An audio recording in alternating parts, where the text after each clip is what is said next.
அனைவருக்கும் அன்பான வணக்கம். தினம் ஒரு திருக்குறள். நோனா உடம்பும் உயிரும் மடலேறும் நாணினை நீக்கி நிறுத்து அப்படின்னு யார் சொல்றா? நம்ம வள்ளுவர் சொல்றாருங்க.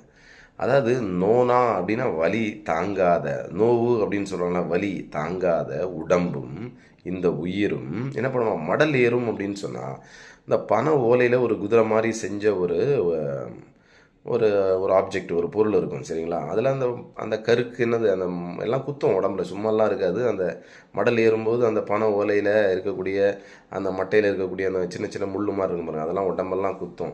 அது இல்லாமல் ஊர்க்காரங்கெல்லாம் பார்த்து சிரிப்பாங்க, என்னடா இவன் இப்படி மாதிரி மடல் ஏறுகிறான் அப்படின்னு சொல்லி சிரிப்பாங்க, புரியுதுங்களா?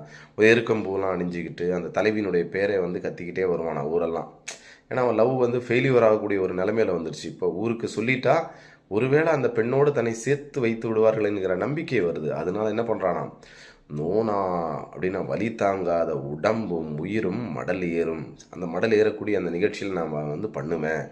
நாணினை அப்படின்னு சொன்னால் என்னுடைய வெட்கத்தை கூட நீக்கி விட்டுட்டு நான் என்ன பண்ணுவேன், என் வெட்கத்தை விட்டுட்டு கூட இந்த மாதிரி ஒரு மடல் ஏறக்கூடிய ஒரு நிகழ்ச்சி செய்வேன். அதன் மூலம் என்னுடைய காதல் ஊருக்கு தெரிய வரும், என்னுடைய அன்பு ஊருக்கு தெரிய வரும்.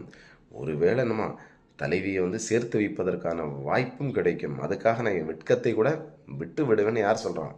தலைவன் சொல்கிறான். சரிங்களா? நன்றி, வணக்கம்.